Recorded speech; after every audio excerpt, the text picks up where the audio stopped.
Are you feeling stressed and anxious? Do you need some energy blocks removed so you can gain clarity and create a life of peace and contentment? Well, Laura is your lady for all of that and more. Laura McVeigh, Reiki and Counselling, uses a range of complementary and intuitive therapies to support your well-being. Laura has the added bonus of being a qualified holistic counsellor, Reiki master, EFT tapping extraordinaire, hypnotherapist, and oracle reader. Listeners of the Witch Talks podcast have access to 10% off their first full-priced session with Laura by using code SW10 at checkout.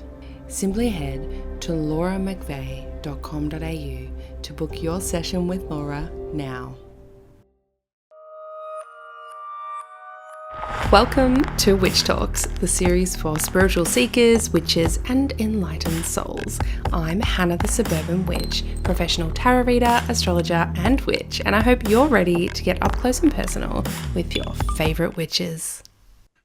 In this episode, I'm chatting with my delightfully chaotic friend, Mandi Em, a beloved repeat guest of Witch Talks. Mandi is an author and chaotic wellness witch. She's the author of 4 books, the newest one being Shadow Work for Hot Messes, which released in October of 2024. She's also the creator of Healing for Hot Messes, a humorous and spiritual self-help guidance for mystical misfits. And today we are diving into the realm of shadow work with her. I'm so looking forward to sharing Mandi's work and chaotic wisdom with you again. So let's get into it.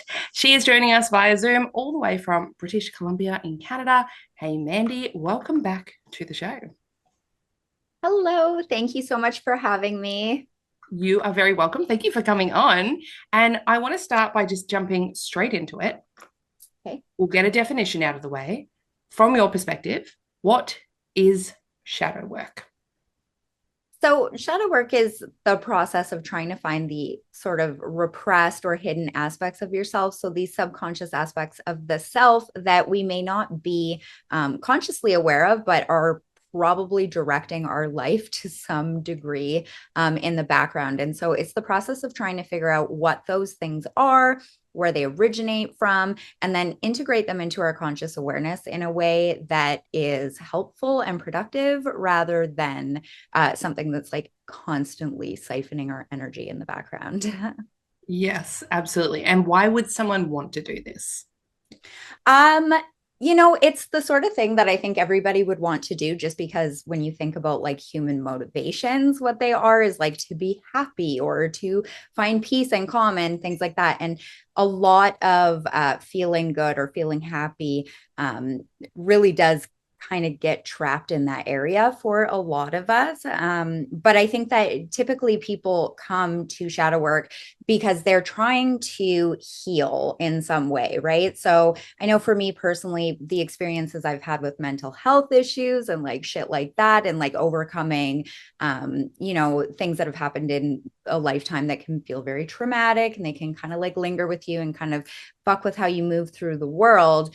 As part of that, really trying to figure out what those kind of shadowy aspects are, can be super helpful for moving forward in like a more empowered way, right? So when you have sort of like a self-destructive streak or anything like that, it's really important to kind of dive into this area to figure out like, what is that? And why does it keep popping up? Yeah, absolutely. And do you think when people feel a lot of resistance to doing shadow work, that is like something to do shadow work on? Like, what could that be telling them? I think anytime there's resistance ever, I think there's something magical there. Whether it be just the awareness that you have a resistance to something or what, but usually that's where like the best stuff happens. I find is if you like run headfirst into the resistance. I know that some people doing shadow work as like a DIY sort of endeavor and not, maybe with the the guidance of like a coach or a facilitator or a therapist or something. I know that for some people that might be a bit too daunting. Typically, like in most scenarios, it's something that you can totally dive into and should dive into. And if you feel resistance to it, there could be a reason for that. Mm-hmm. And are there certain people that you would recommend don't do it alone? Like, do seek out that therapist or someone to so they don't re-traumatize themselves? Are there specific people that might be at higher risk of that?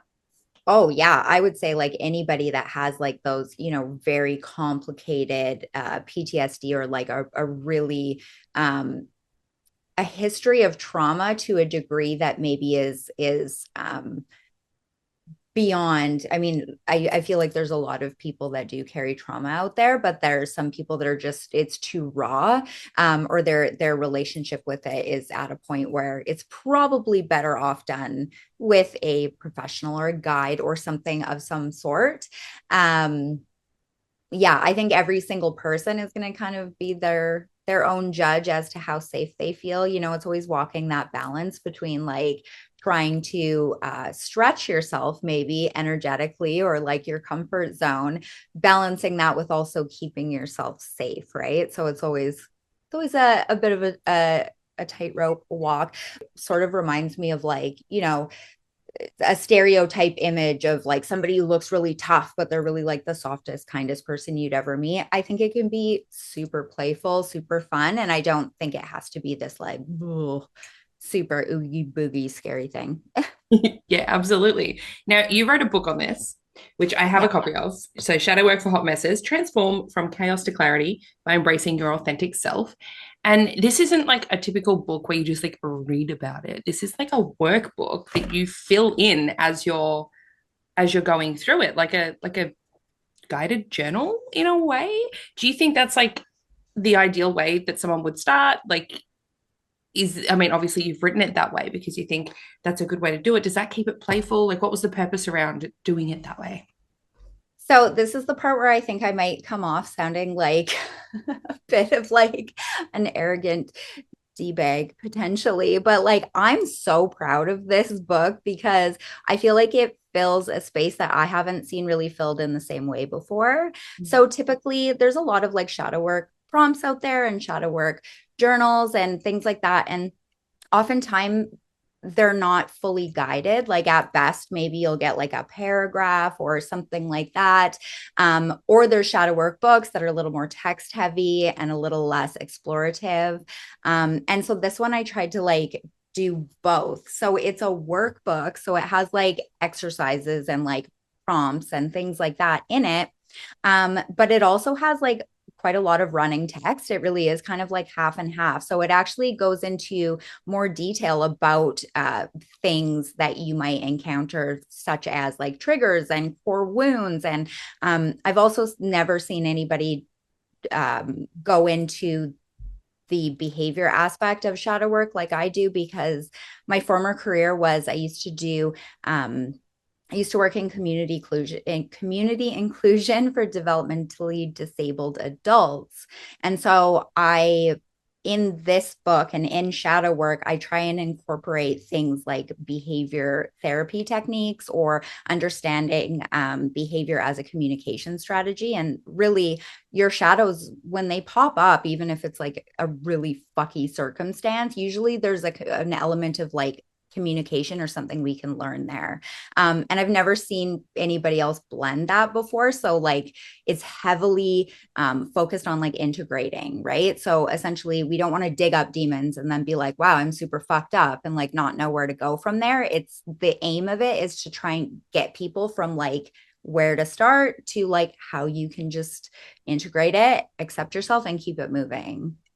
Great. And just going on that like behavioral aspect. So is this where you're like, okay, I see that I do this weird ass behavior thing and I don't like it or I don't understand it. And then that's kind of a clue that you would start with? Is that Yes. what you're So saying? I teach shadow work in like three phases. So there's perception, and then there's like the more exploratory phase, and then there's integration, right? And there's elements of each throughout each.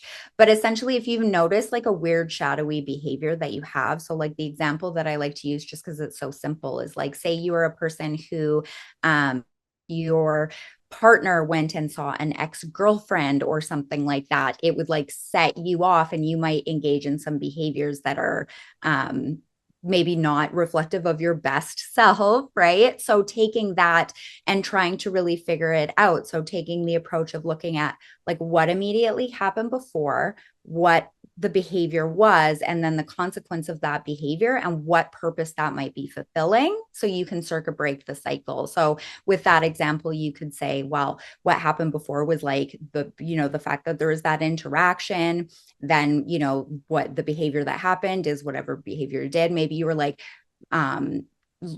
getting upset about it, and then say the consequence of that is that you got oh, it's okay, you don't need to worry about it, getting that reassurance. So how do you make it so that you first increase your capacity to kind of like really deal with that wound in the first place, right? Like insecurity or any of that. But also, if you just need that reassurance, can you get that without engaging in the behavior? Well, if you're aware of it, yes. So just like figuring that stuff out so you can actually use it for actionable change. Yeah, that is such a great example. And it's so funny that like you've brought that one up because my first thought was like, what's a bad behavior I have? And I was like, I'm really bad at putting myself to bed. And then as you're like talking this through, I'm like, okay, what's it giving me? I'm like, oh, it's just giving me time to myself.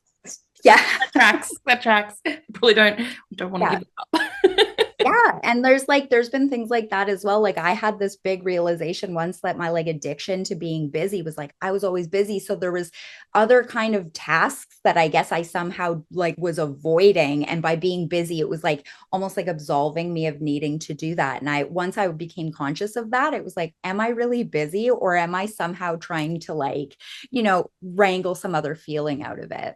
Yeah, I love that. Like chronically being busy is such a thing that people have. And yeah, Mm-hmm. it can be a form of avoidance. Like, oh, I'm too busy. I can't actually do that thing that I know I Yeah. need to do.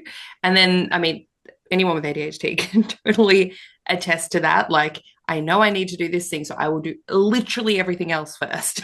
Yes, absolutely. Yeah, so 100%. And then also, I know personally, and I'm sure so many people would feel this as well. Growing up, like hearing things like, oh, people who sit on the couch all day are lazy.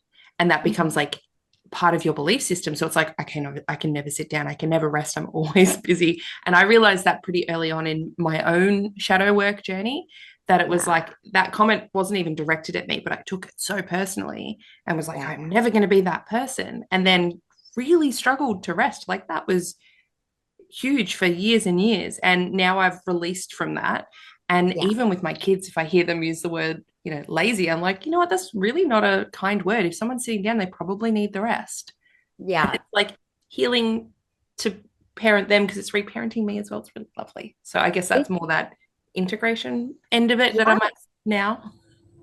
Yeah. And it's amazing. It's amazing to have that awareness and also to use it consciously. I believe as a parent, that adds like another layer to it because you also get to see the impact you're making when you get it right, you get that feedback of like, oh man, they get it or they understand or they're growing up with such a different belief system and value system than maybe I had or was exposed to that I had to come to later in life. It really is super powerful.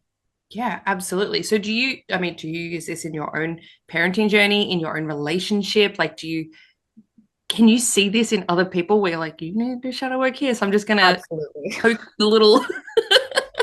Absolutely. But then you get into the like shadow circle jerk, right?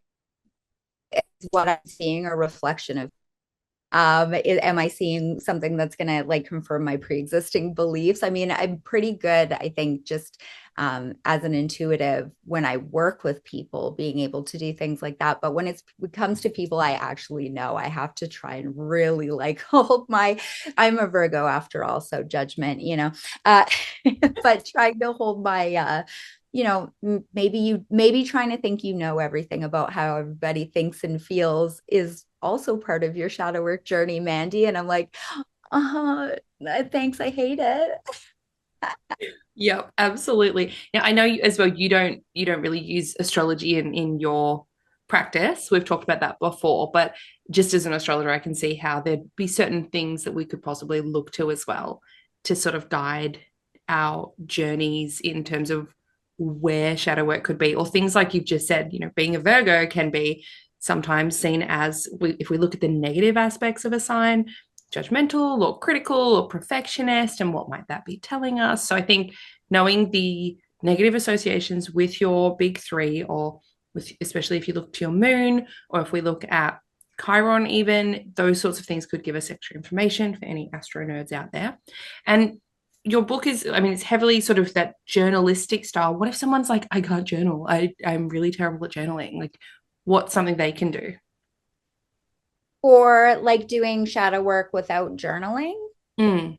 So shadow work is like, when it comes to integration, certainly it's something that is always kind of in process in everything you do. So for example, I think having a small business or being, public as a creator, right? That is the most shadow work I think I've ever done since I did like the majority of my healing from a lot of my mental illness stuff. And it's always going to be a work in progress, but like actually putting yourself out there every day or the things you create for public consumption and judgment and this and like that's shadow work in and of itself. So I think going out and living your life and doing things with the awareness of what you're trying to integrate and where you're trying to get to is always going to be shadow work in action. When it comes to like prompts and stuff with this book, like some of these prompts are about visioning, some of the prompts are art based, like creative based, like drawing specific shadows that you have. So there's different ways. I think everybody, depending on their learning style or like the way that they best kind of gravitate to, when it comes to, say you had unstructured creative time, are you a daydreamer, are you a painter, are you a writer, that sort of stuff.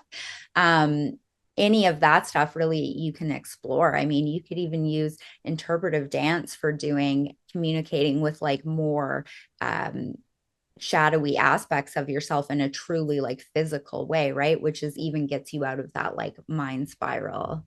Yeah, definitely. So, and from what it sounds like, this is definitely not something that's a one and done thing. This is a continual No. process forever. Is that right? Yeah, and it's just like part of your toolkit, like anything else, right? Like it's kind of like if you're, from a witchcraft perspective, it's not like we're ever like, oh, I set an intention, so now I'm done. I'm never going to set an intention again, right? Like it's sort of the same thing. And I think it has this like heavy, like, oh, shadow work. Like I think it has like a heavy connotation to it, but Mm. it's actually kind of fun. It's like you kind of get to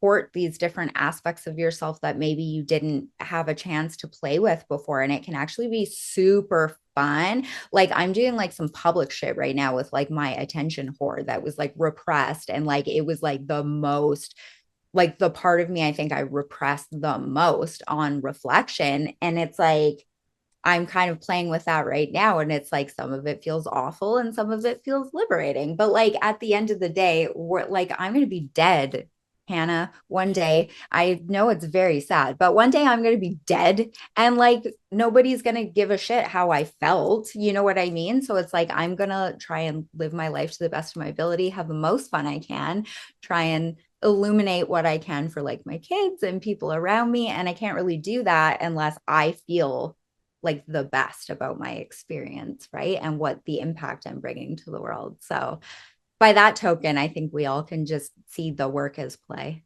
Yeah, absolutely. When you talk about integration, something that popped into my head was, would you say something like EMDR therapy is a form of like shadow work integration?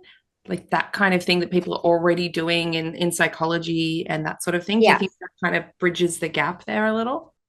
Less is the same thing, which is like kind of an unpopular opinion, but it seems like a lot of spiritual systems, a lot of psychological systems, a lot of therapies, a lot of like different healing modalities are like just different. It's like different dressing on more or less trying to solve the same problem. And it's different ways of tackling it, different ways of conceptualizing it, et cetera. Like, for example, if you look at, say, internal family systems and parts work, like that's very inherently shadow work, right? So it's kind of like there's all these different um, elements, and it's I think a super good thing because then you can kind of figure out the ways to speak to different people or the thing that will get it to click. Yeah, I absolutely love that. Can I ask you some listener questions that have been submitted? Mhm. Wonderful. So, society members are people part of the Suburban Witches Society, and they get, the heads up on whoever I'm chatting with and can submit some questions. So, I'm going to go with firstly, Shelby wanted just to let you know, I love your no fluff, no bullshit approach, and I learned so much from your psychology rants too. So, not a question. Thank you. Ah, that made my day. And then Rachel wants to know how to balance shadow work and light work so you don't get bogged down and think that you need to be fixed all the time. Yeah, so the like one of the very last entries in my book is talks about healing hangovers because you see that a lot. And that's really, I think part of it is your mindset and attitude when you're approaching it, because again, I think it can be really playful and fun and creative. So I think this example that I used in the book, which is like I'm like the queen of like really terrible metaphors. It's like they're just so unhinged. But like if you were to look out your window and see your 36-year-old male neighbor peeing in the grass openly, outwardly, and everybody can see, you'd probably be like, what the actual fuck? But if you looked out and you saw your neighbor's dog doing that, you wouldn't think a thing about it. So once you take the like shoulds or the like expectations of what we should and shouldn't be doing, because like the only difference in that example, by the way, like both are mammals, both are animals. So when we approach shadow work, like from a mindset perspective, there's this element of like the whole thing with integration. If you take judgment out of the equation and you just recognize it for what it is, and even like the way I try and approach it is looking at it like, oh, Mandy, you're an adorable little fucking disaster. And then, like, because if guilt is not something that can be used for transmuting something, it can just be heavy energy. So I think you can balance the light and dark in the shadow work itself. But also understanding that shadow work is not just the repressed bad aspects of yourself, it's the repressed light aspects of yourself. So that's where you have the what Jung called the golden shadow. So for a lot of us, our self-esteem is there, our creativity, our inner child, our like awe and wonder, right? So this is it, this is kind of how you do it, is to look at both, right? And then also taking as much judgment out of the equation as you can. I mean, essentially, you're finding out that you're living by rules you never were explicitly told or consented to. So, I mean, of course, it's going to be a bit jarring. Yeah. Yeah, definitely. I love those examples, and I love the term golden shadow. I haven't actually heard that before, but the concept I'm aware of in terms of that not all of our shadows are the bad parts of ourselves. Like sometimes the thing we don't want to look at is our greatness, or like something that makes us really amazing, or things that we hold shame around that are not actually shameful, but we've been told should be, from things like religion, society, Oh, culture, and all sure. of that. Well, So I mean, like, not to get dark here, but if you look, for example, at something like sexual assault, why is the person assaulted ever carrying the shame? Why? And that should never, and yet it's because of, what happens, how people are treated, how the media, like all of these different things. But like objectively looking at it, it's like, no, we don't have to have that be mm, our sin. yeah. On that specific topic, there is the really large case at the moment, the Palicot case in France. And I absolutely adore her for what she's doing, which is, this is not my shame. This is their Oh, shame. is that the woman who's Yes. like I don't actually like read the news It barely, but I did catch that and like what a queen, because she's like doing it so loudly, so publicly, and so visibly, and like I love that. so Giselle Palicot said, when you're raped, there is shame. And it is not for us to have shame. It's for them. And like that is just such a simple statement, but such a powerful statement. And she's opened up the case so it is public Hmm. because of that, right? And this is something that most people would never want anyone to know about. Yeah, The only reason is because of this shame that it comes yeah. with, this stigma. And so I think she's actually created this like huge wave of change that's going to come with this, and how these cases are looked at, dealt with, all of that. So I think, Hmm. yes, as you said, absolute queen. What happened to her is horrible. People can read about that on the news if they want to. It is really, really hard to read. It's really hard to look into. Massive trigger warning. Huge trigger warning. Uh, However, the way she is dealing with it, I'm sure, has given so many people, you know, So many, yeah. I think that's actually how I heard of it, even was just someone talking about how, yeah, yeah, liberated they felt by having that be in the open. yes. And she's, when people talk sometimes about, that sort of crone energy, she is 100% showcasing what that can be for Yeah. us all to look up to, which is wonderful. Totally badass. All right, now, next question. Matt Mhm. said, firstly, if I could snap my fingers and become a Disney villain, it would be Mandi Em. Ooh, that's somebody who knows me, I can tell. And can you ask her about her unhinged threads posts? I want to know which shadow she gets her inspiration from. I feel like my threads posts are like pretty tame, actually. I mean, I where I'm unhinged is Facebook. Oh my Lord, that's a I think I'm one of your top fans on Facebook. I have the little badge. I appreciate it. Yeah, you know what? I think for me, it's just uh, my my own shadows. I think it very much have to do with like people don't really care what I have to say, or like I grew up being so repressed, like I never could dress how I wanted. I could never do like, and I always was like so rebellious that I would kind of have to it, but like not with my full ass, right? And now that I'm older and I realized again, I'm going to die, you guys. I'm sorry to bum you out, but we all are. It's like you start to recognize and start to like really unfuck that confidence and things like that. And I realize like all these different layers of deprogramming just get me to the point now where it's like even part of my energetic capacity building is sometimes I just say and do shit and then throw it out there just because it makes me so deeply uncomfortable that the next time I want to say something important, I'm gonna have less of that fear and less of that worry. So there's that analogy, right, of like the storm. When there's a storm, apparently buffalo will run into it. And if a storm is moving this way and they go this way, they get to cross paths quicker. Whereas if you try and outrun it, it's going to constantly be on your tail. Or if it catches up to you, potentially you'll be going at the same pace as it and you're going to be fucked for miles.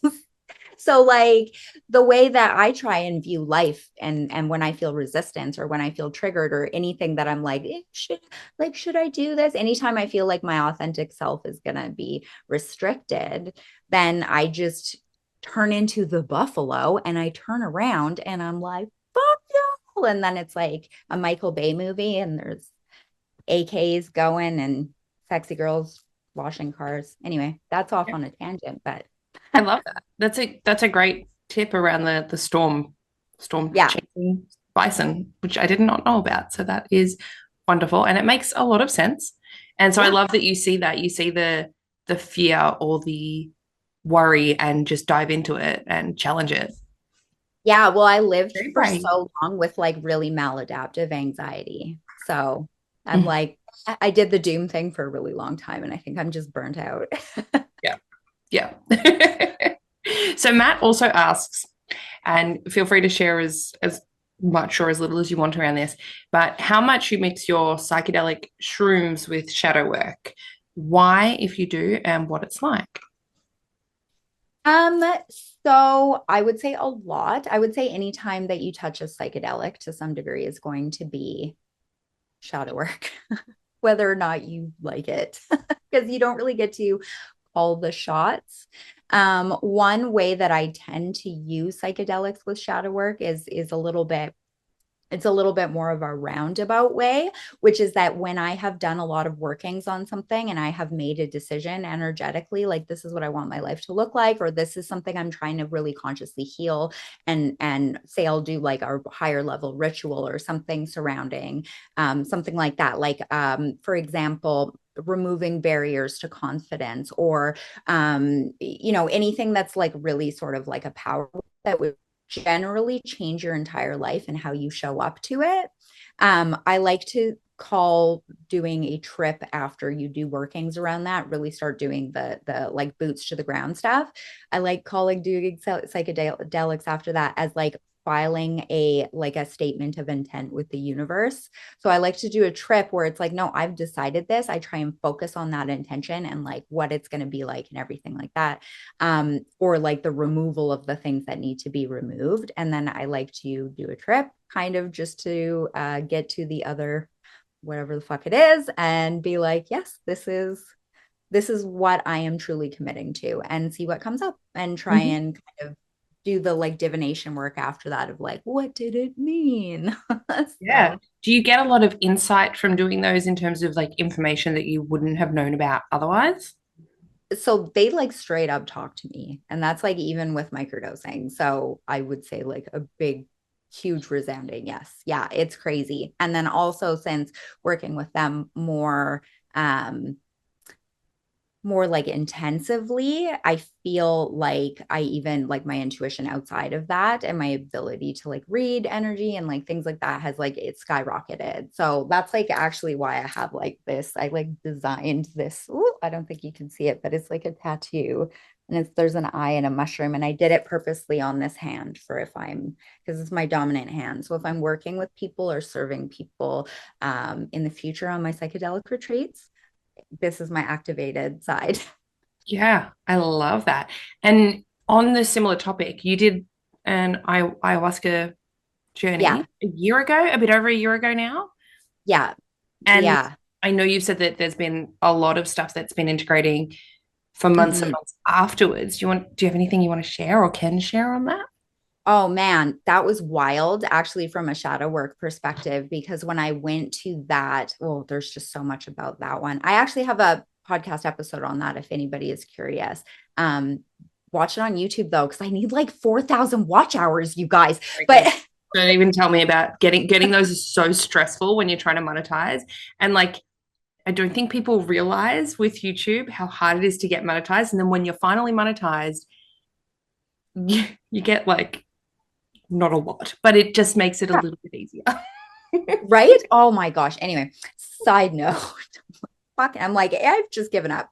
But basically, from a shadow perspective, it was crazy because I had a vision, many visions, but the one that was very kind of shadow work related was I had a vision of these different people in my life that are, um, I would say, caged in a prison of their own beliefs, right? And like really uh, to varying degrees lack self-awareness or have the self-awareness but don't know what to do with it, which is really almost a more miserable situation. And like the way that they treat people is just terrible. And it was crazy because in this vision I had, it was I saw like a child and then I saw these like layers. It was almost like steel, but to me it was like a wood bug slamming down on these people that I knew, and I watched them go through their lives.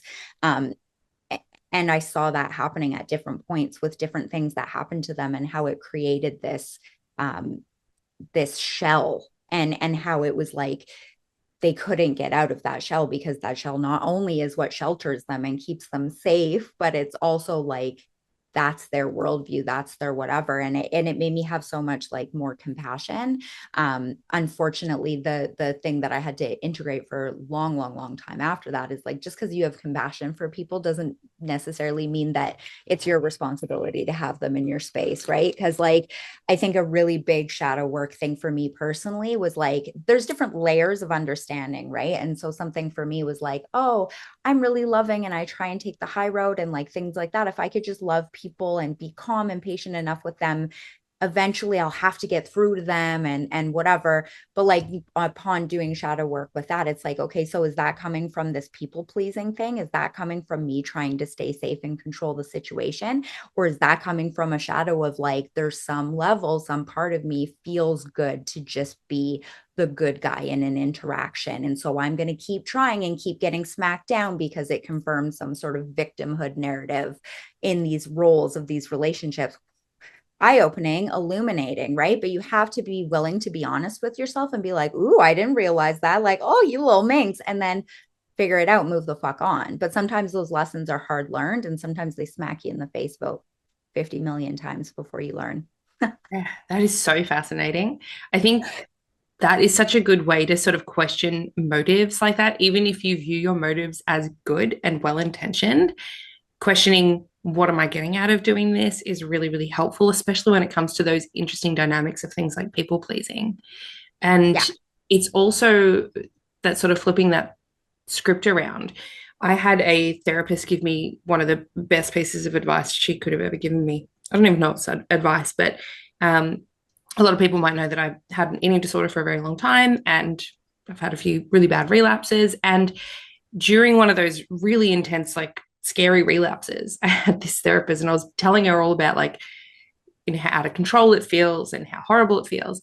And she just said, can you tell me what positive experiences the eating disorder has brought you? And I was like, what do you mean it's not allowed to be positive? Like, there's not allowed to be a positive to this. And it was such a like dynamic brain shift for me to even consider it that way. And then when we started talking about it, she's like, well, I'll tell you what I see. I see someone that would have buckled under the pressure, but has been resilient and survived through a coping mechanism. Whether or not that's a healthy coping mechanism, you survived. That's amazing, right? You've used what you had and what you knew to survive. And I think that makes you really brave. And I was like, what? No one's ever said, like, it just almost like not destroyed me, but like I was a bundle of tears. I was a puddle of tears on the couch at that point, right? So I think that sort of shift around the way we look at things that we think are positive and asking, are they actually?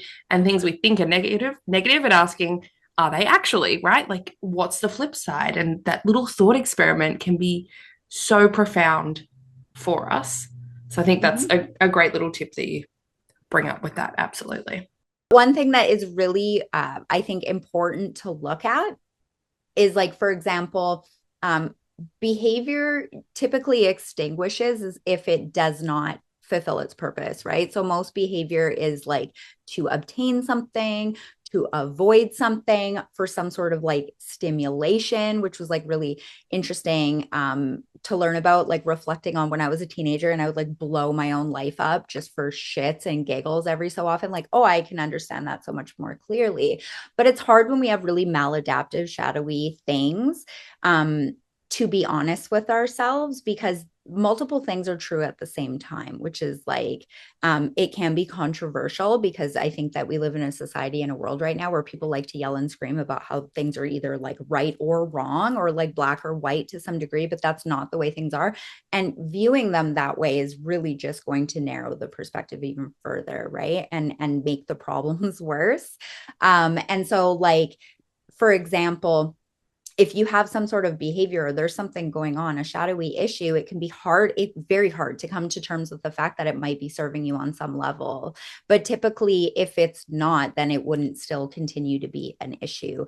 Something that was very hard for me to come to terms with personally, and it's like, this is going to be triggering, but like I was very severely mentally ill for, well, I guess I could say my whole life, because I still am to some degree, but I was very unmanaged, like very severely mentally ill, to the point that I needed like help with very basic things. And there's nothing wrong with that whatsoever.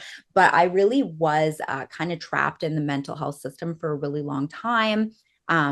And I had realized at a certain point, I did not get better until I realized that I had adopted that as part of my identity. Like my core identity was that I was a person who was mentally ill and it was never going to get better and blah, blah, blah, blah, blah.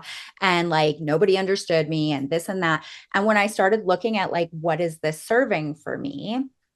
And I mean, it sounds crazy. Like if you go through things like mental health things or addiction or self-harm or anything like that, like these really self-destructive things or whatever, you can look at it and go, what fucking person in their right mind is going to think that this is serving me in some way? But often I mean, when I look back, I'm like, well, I mean, I didn't really make all of my own decisions. I got help with everything because I just would fall apart.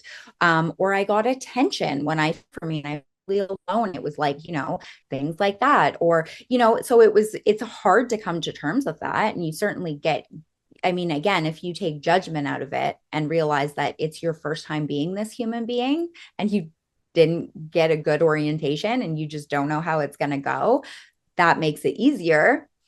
But really kind of coming to terms with that and going, can I fulfill those needs elsewhere? Right? Can I build meaningful relationships outside of my and an identity outside of my illnesses? Can I decide that maybe my identity so much that I'm mentally ill, but that I'm a survivor and that I've overcome so much, right? And you can kind of world build that way.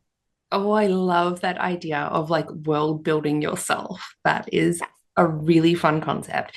And I think a lot of people who may not have had to deal with mental health issues in their life, it can be really hard to understand and empathize with that concept of a lot of the time. And I've had depression for, on and off throughout my life as well, and anxiety and postpartum depression and all of these things. When you're in the depths of that, you don't want to get better. Like, No. you don't want to, which is so hard for someone who is mentally well to conceptualize. Why would you not want to get better? Right. Yeah. And it's hard even in the moment. You're like, I don't know why I don't want to get, I just don't want to.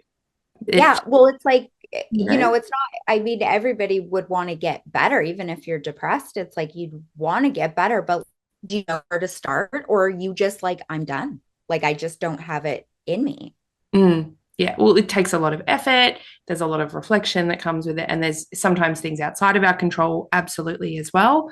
But I found for myself a lot of the hallmark of something's not right is when I don't want to get better. And especially with eating disorder stuff as well, that can be really nasty in terms of that internal monologue twisting on itself. So then I do have another question from Brittany. And Brittany asks, are there any plans for book number 5? I know you've just released this one, but do you have any plans for another book? I have a deck coming out in the spring, and I've actually written book 5 already. Yay! But the about? 5th book is going to be something a little bit different. Excellent. Um, yeah, so it's actually yeah, it's going to be something a little bit different. I don't know if I can talk about it yet, but Okay. it's different than what I've put out so far. Mhm. And it's from a UK publisher. But there is going to be a witchcraft therapy oracle deck that is coming out in May. So Amazing. Oh, I'm so excited to see that. That sounds perfect. I do have Witchcraft Therapy. I haven't actually read that one yet. Which one did I just read? I read the pinky purple colored one. oh, Happy Witch. Happy Witch. I read Happy Witch recently, and then I've got Shadow Work is on my next TBR, and then I think Witchcraft Therapy is sitting on which shelf? I'm not sure. There is a lot. There's so many books, so little time. Yeah. Well, see, it's funny because I also have like 5 book proposals. I didn't have to sleep or do anything else. I would do this forever. It's so crazy. I wish I'm a manifesting generator. So I'm just like ideas, nonstop ideas with like not anywhere near the resources or time in this dimension to do all the things. And it's like, that's like my biggest thing in life. Like I would love to be immortal so Yep. much. I would just like read all the things, learn all the things, do all the things, chase every fixation. Like it upsets me that I'm probably going to die without knowing the secrets of the universe. Absolutely agreed. 100% I agreed. hate it. I think secretly the reason I really enjoy vampire novels is the fantasy of literally being able to read all of the books and all of the Do things. whatever you want. Like what? Amazing. Yes, total allure. The allure of just that no time limit. Yes, absolutely. Yeah. And the very, very last question, Brittany also asks, can you explain the ABC model? My kid uses ABC in his autism therapy, and I like when my world and his combine. Okay, I love that. So that's the line of work that I used to be in. So I actually used to do behavior therapy with children when I was getting my psychology degree. And then I worked as an EA in the schools, and then I worked with developmentally disabled adults. So in that context, it was older. But basically, we talked about it earlier in this episode, Hannah. So ABC stands for antecedent behavior consequence. So antecedent is what happens immediately before. Behavior is the behavior that happens, and then the consequence is what happens immediately after. So for example, in my old line of work, we used to do events out in the community, and I worked with people who had to get a fair amount of one-to-one supervision. And so we would have these situations occasionally where it was like we would have a behavior where we would have to leave somewhere. And it was recognizing like, okay, but the purpose that that's serving is like maybe that person needs a break. And so maybe we give them a break before the behavior happens, because nobody really ever wants to behave in a way that has like a response that's like that. But there's usually something that it's fulfilling, right? Even if we're like procrastinating on some level, there's usually some like shadowy thing there. So the ABC model, I personally find so I actually use it for everything, even like magic. Antecedent, what happened that made you want to do the spell? The behavior is doing the spell. The consequence, what happened? I feel like this can neurospicy here because I've got ADHD and I have this weird like way of grouping stuff, but like it's something that you can use for almost anything. And like, yeah, I use this shit with like my kids. I use this shit with my husband. I use my work is very much my life, because you can see how people respond differently when you can contextualize a whole situation instead of just reacting to a behavior, or when you do it yourself and you can realize where it's coming from and then apologize in a way that like makes sense or something. And just that element of being able to set yourself up for success. Like when I do programs with people, I like to like give them care plans, because I used to write care plans for work, because it's like we all have our map. And once we learn ourselves, we learn our map, and then we equip ourselves to be empowered. Yeah, that's so fascinating. I love that it links in so beautifully with, I guess, what we started talking about with this episode. So ABC is essentially just that before, during, and after type of concept. And I love that. I see that with, again, how I parent my neurodivergent kids. And I didn't realize it was called that, but I use the term rumbles. Yeah. What are the rumbles that precede the Yeah. meltdown, right? What are the rumbles? And then I've become really good at spotting rumbles and intervening early. So, like, okay, that rumble is telling me something, and we need to change what we're doing if we want to change the outcome. So, Yeah. that's, and it's been super helpful for me with that. But it's also in terms of my business, like, I will go to promote something or be selling something, and I'm like, if I'm not, oh, I don't want to write the sales page, or I don't want to do the thing. Like if something's feeling too big or too Yeah. overwhelming, I usually sit back and go, okay, why? What don't I like? What feels icky? And a lot of Yeah. the time it's anything like very salesy. It's like, I just don't want to be spamming everyone's inboxes. I hate that. Like, I don't want to be doing this. Or, what if people don't want it? And then I'm like, okay, Hannah, stop. What if people don't want it? Who cares? Who Yeah. cares? That doesn't matter. And that sort of starts to unblock that a little bit. Like, who cares if no one buys? Does your life hinge on people buying? No. Then it's Yeah. okay. Cool. And then Yeah. things are so much smoother once I like have a little sit down and talk with myself, talk with my boss about it. Yes. Oh my gosh. Yeah. No, that's like so relatable too, because yeah, it does feel that way sometimes, where you're like, oh, where's this? Like, that's the thing. Where's the resistance coming from? What's the belief? Is that belief true, or is it true because I believe it to be true? And that's like one of the most amazing things. Like, yeah, oh, we gotta heal and like grow and like all of that. But like the fun part of it is being like, oh, that's kind of like, I didn't realize I had that association. Because again, most of the stuff we adopt without our consent, and logically it's not on the same level we're at logically. And so it's actually, even like when you're thinking of in terms of like with your kids behavior or anything, it's protective for them to rewire that circuit, so they don't have years and years of lived experience of like doing the same thing and then having it turn out in ways that is not helpful for them, right? So like in the line of work I used to do before, it's a protection of like their happiness to be able to like identify those signals and not set people up for failure, or set people up for something that's going to feel uncomfortable or stressful for them.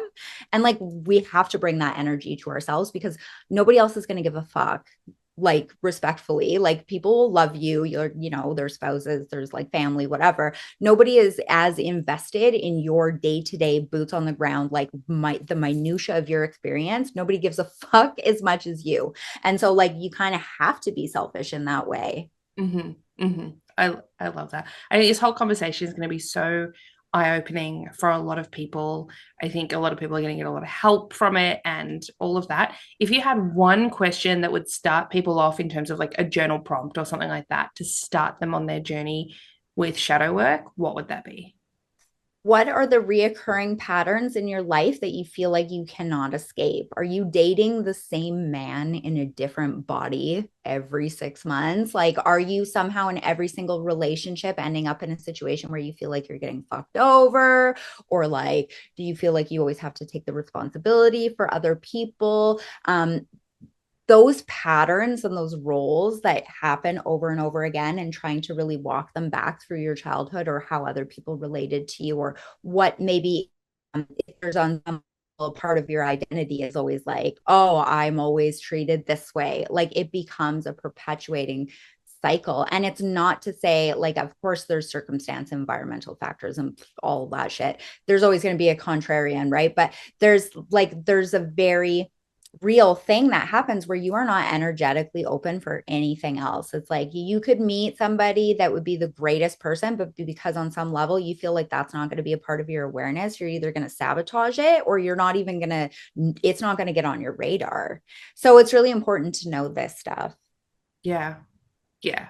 Wonderful. Wonderful. All right. Well, where can people find you online and buy your book and all of that beautiful stuff? You can find me online. My website is healingforhotmesses.com. I'm on social media usually as Healing for Hot Messes, or on Facebook, I'm Mandi Em Writer. I don't know. I think it's Healing for Hot Messes most places. And then my books, you can get my books at bookstores, or on Amazon or other online. You can get them pretty much everywhere. Yeah. Awesome. Wonderful. Thank you so, so, so much for joining us here today. We are all very, very thankful for you and the energy that you bring to the world. Because, guys, if you have not got Mandi on social media, like you absolutely need to. It is hilarious. The amount of times I just have to roll over, like cacking myself laughing and be like to my husband, Ben, like, Ben, look at this. And he's like, is it Mandi? I'm like, it's Mandi. Yes. I Like the one with the sound bolts.